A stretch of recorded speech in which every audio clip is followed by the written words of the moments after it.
పెట్టు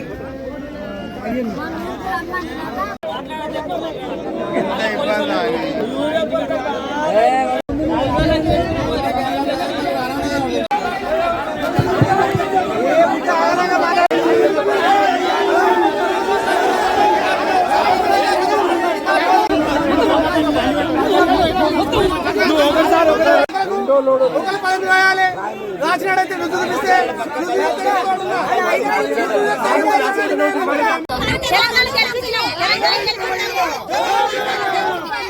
2000 పింఛన్ చేసిండు. మాకు కేసీఆర్ వచ్చి నుంచి ఎలాంటి ఇబ్బంది లేదు. ఆయనకు 10,000 అధికారులతో చెప్పిస్తున్నారు ఏమని అసలు కొరతనే లేదు, యూరియా కొరతనే లేదంటారు. ఇది ఏంటిది?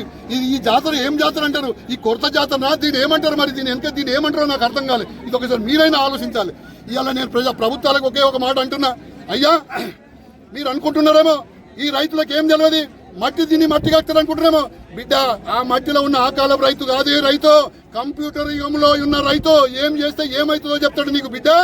ఇలా నువ్వు చెప్తున్నావు కథలు, తాతమ్మల కథలు అని చెప్తున్నావు. దగ్గరలోనే ఉంది నీ సంగతి తెలుస్తాం, రైతు సత్తా ఏందో చూపిస్తాం బిడ్డ. ఇలా ఒకే ఒక మాట ఒక రైతు అంటున్నాడు, ఎట్లున్నా నా తెలంగాణ ఏమి చేసుకుంటుంది, ఏమి చేసుకున్న తెలంగాణ ఎట్లయిపోవట్టే అంటున్నాడు ఆయన. అప్పుడు ఏ రకంగా ఉండే చెప్పులు పెట్టాం, అప్పుడేముండే అది లైన్ పెట్టాం. మనం సాధించుకున్న తెలంగాణలో విపరీతమైన మందు ఆ గత ప్రభుత్వంలో ఉండే. ఇవాళ మళ్ళా ఎటుపోతుంది నా ప్రభుత్వం అని చెప్పేసి జనాలు ఆలోచిస్తున్నారు, జనాలు బాధపడుతున్నారు. అయ్యా ఇదంతా వద్దు, టీఆర్ఎస్ వాళ్ళు రాజకీయం చేస్తున్నారు. అసలు ప్రజలకు ఏం చెప్పదలుచుకున్నారు? ఒక ఆయన కొరత లేదంటాడు, ఒక్క ఆయన అసలు ఏమి లేదు, ఎంత అంటాం అమ్ముతామంటాడు.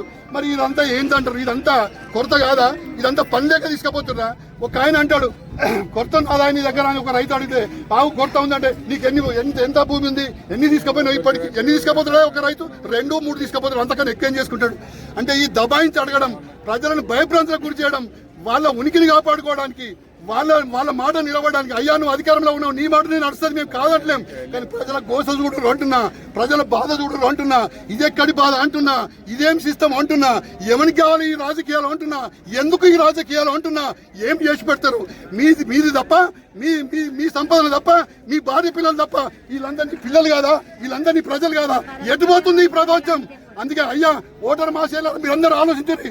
దగ్గరలో ఉన్నారు కొడుకులు, వీళ్ళు అడిగబోరు, మీ సత్తా చూపించారు. ఎవడు మంచోడు, ఎవడు పనికిరాడు, ఎవడు చేస్తాడు, ఎవడు చేయడు, ఇది ఆలోచించనే. ఈ రాజకీయాలకు భవిష్యత్తు బాగుండాలంటే చేసేటోనికి, పని చేసేటోనికి పట్టం కట్టుర్రి. ఇటువంటిదా? ఇదా పరిపాలన? ఇదా? మందు ఎంతగా ఉన్నట్టు అందిస్తున్నారు. ఎవరికి కావాలి మందు? లిక్కర్ దొరుకుతున్నంత ఈ తెలంగాణలో యూరియా దొరకలేదు అని రైతు అంటుంటే బాధేస్తుంది. అయ్యా నేను మీ అందరి పక్షాన ఆ ప్రభుత్వానికి, కేంద్ర ప్రభుత్వానికి కాళ్ళు మొక్కి చెప్తున్నా, దండం పెట్టి చెప్తున్నా, ఈ రైతుల గోస తీసేది. రాజకీయాలు ఉంటే మీరు అప్పుడు చూసుకోండి, మీ దమ్మేందో అప్పుడు చూపిరి, రైతుల సత్తా ఏందో అప్పుడు చూపిస్తాం. ఇదంతా రైతులకు యూరియా కొరత లేకుండా చేయండి బిడ్డ. దయచేసి దండం పెట్టి చెప్తున్నా, ఈ ప్రభుత్వాలకు హెచ్చరిస్తున్నది ఒకే ఒక మాట, ఈ సిస్టమ్ బాగలేదు. చేసుకునేటప్పుడు పైనంతా పాడైపోతుంది. ఆడవాళ్ళు మగవాళ్ళు వచ్చి రోడ్ల మీద పడుతున్నారు.